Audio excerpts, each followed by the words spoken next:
जय माता की। कैसे हैं आप सब? आप सबका स्वागत है मेरे इस यूट्यूब चैनल पर। आज का जो टॉपिक है वो बहुत ही इम्पोर्टेंट टॉपिक है। बहुत से लोगों के प्रश्न पूछने पर ये आज का वीडियो बनाया गया है कि सवारी आती है लेकिन उसकी शक्तियाँ कम हो गई हैं।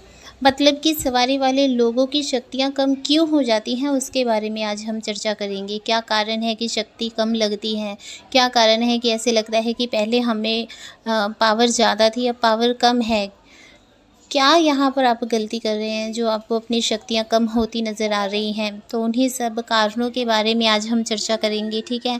तो वीडियो में एंड तक बने रहिए। अगर आप मेरे चैनल पर नए हैं तो चैनल को सब्सक्राइब कीजिए, बेल आइकन दबाइए ताकि हमारे द्वारा अपलोड की गई हर वीडियो की नोटिफिकेशन आपको मिल सके। तो चलिए बढ़ते हैं वीडियो में आगे। जो लोग हैं जिन पर सवारी आती है उन लोगों को कुछ नियमों का पालन करना होता है। अगर वो उन नियमों की तरफ गौर नहीं करते हैं, ध्यान नहीं देते हैं, उन नियमों का पालन नहीं करते हैं, तो उन लोगों को शुरुआत में तो लगता है कि उनके अंदर भरपूर एनर्जी है, भरपूर उनके अंदर शक्तियाँ हैं, लेकिन धीरे धीरे उनकी शक्तियाँ कम होने लगती हैं क्योंकि वो नियमों का पालन नहीं कर पाते। कौन कौन से वो नियम हैं, मैं आपको स्टेप बाय स्टेप सारे नियम बताऊंगी और आपने मैच करना है कि ये जो मैं आपको नियम बता रही हूँ ये आप इनको फॉलो कर रहे हैं या नहीं कर रहे हैं। अगर आप फॉलो नहीं कर रहे हैं तो देखिए आपकी शक्ति आपको लगता होगा कि कम हो गई है, ठीक है? तो पहला जो नियम है, सबसे पहला नियम है, अगर आपको सवारी आती है तो आप अपना समय निर्धारित कीजिए, त्रिकाल संध्या कीजिए, ठीक है? त्रिकाल संध्या अगर नहीं कर सकते हैं तो सुबह शाम का तो पाठ आपने ज़रूर करना है, ठीक है? आप दीपक जलाते हैं लेकिन पाठ नहीं कर पाते, आपके पास समय नहीं होता है, नहीं, ये सब गलत है। अगर आपको सवारी आती है तो आपने अपने मंत्र उच्चारण की तरफ पूरा ध्यान देना है।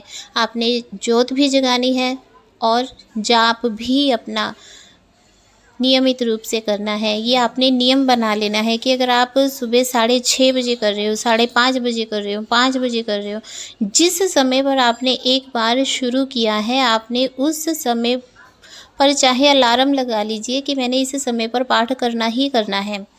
बहुत से लोग क्या करते हैं, अपना पाठ का समय चेंज करते रहते हैं। आज 5 बजे कर लिया, कल 8 बजे कर लिया, कभी-कभी 10 बजे कर लिया, तो ये गलत समय है। अपना त्रिकाल संध्या का समय निर्धारित कीजिए। सुबह अगर आप त्रिकाल संध्या नहीं कर सकते हैं तो सुबह और शाम का समय निर्धारित कीजिए कि आप इतने बजे पाठ करेंगे ही करेंगे। बहुत से लोगों का कहना होता है कि हम कई बार बाहर चले जाते हैं तो नहीं कर पाते हैं। आप सारा दिन आपके पास है, आप कहीं भी जाइए, कुछ भी कीजिए, लेकिन जो आपका समय अपने इष्ट के प्रति समर्पित हो चुका है उसका ध्यान रखिए कि वो आपने अपने इष्ट को ही देना है। वो किसी के लिए समय नहीं हो सकता, वो केवल आपके इष्ट के लिए समय है।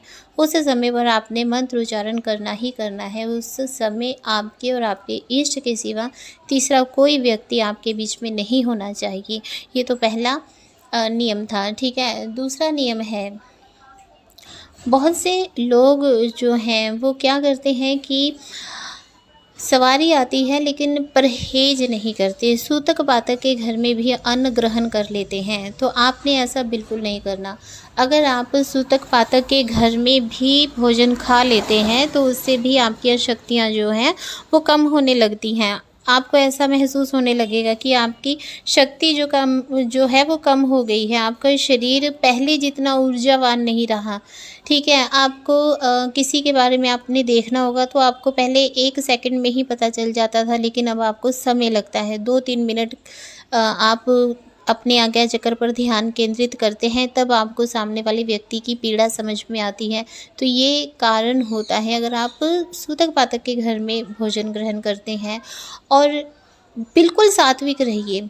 अगर आप भोजन करते हैं सिर्फ़ अपने घर में अपने परिवार वालों या माता की हाथ का बना हुआ खा सकते हैं, ठीक है?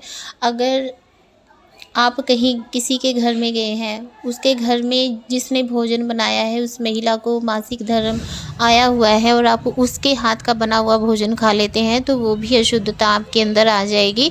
उसकी वजह से भी आपको लगेगा कि आपके शरीर में जो एनर्जी है, पावर है, वो कम हो गई है, आपकी शक्तियाँ कम हो गई हैं। इसलिए आपने सिर्फ अपने घर का ही भोजन खाना है। अगर आप कहीं बाहर जाते हैं तो घर का बना हुआ खाना ले जाइए। अगर आप कहीं रिश्तेदार के घर में जाते हैं तो तब भी अवॉइड कीजिए खाना, ठीक है। अगला जो नियम है, वो नियम ये है कि आप अपनी माला जो है, आसन जो है, ये किसी के साथ शेयर नहीं करेंगे। होता क्या है कि आप आसन लगाते हैं, अपना आपका आसन लगा हुआ है तो आपने जाप किया तो वो आसन वहीं पड़ा है, तो उसी के ऊपर आपके पति या आपकी पत्नी या आपका बेटा या आपकी बेटी या घर का कोई भी सदस्य आकर बैठ जाता है और जाप शुरू कर देता है। अपना 2 मिनट पाठ किया उठ के, नहीं, ये भी गलत है। अपनी माला, अपना आसन आपने किसी के साथ भी शेयर नहीं करना है। इससे भी आपकी शक्तियाँ जो है वो खंडित होने शुरू हो जाती है। पवित्रता का ध्यान रखना बहुत ज़्यादा ज़रूरी है यहाँ पर। जब भी मंत्रोच्चारण करें, अपनी मालाओं को छुपाकर या तो गोमुखी में डालकर आप माला जाप कीजिए, या आप किसी कपड़े से, किसी गमछे से, किसी चुन्नी के साथ माला को ढक कर फिर मंत्रोच्चारण कीजिए। आपकी माला मंत्र जाप करते समय दिखनी नहीं चाहिए। अगर आपकी माला जाप करते समय माला दिख रही है तो उससे भी आपकी शक्तियाँ कम होनी शुरू हो जाती हैं, क्योंकि आसपास नेगेटिव एनर्जी अगर कोई होगी तो वो सारा जो मंत्र जाप का फल है चुराना शुरू कर देती है, जिसकी वजह से आपको शक्ति मिल नहीं पाती है, आपकी शक्तियाँ कम होने लगती हैं।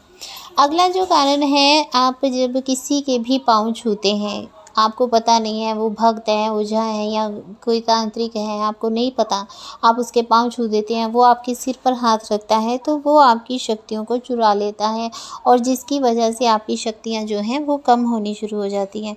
अगर आप भक्त हैं, अगर आप गद्दी चलाते हैं, अगर आप नॉर्मली पूजा पाठ भी करते हैं, तब भी अपने माता पिता, अपने पति, अपने सास ससुर, अपने गुरु, इनके अलावा आपने किसी के भी पाँव छूने नहीं हैं, ठीक है।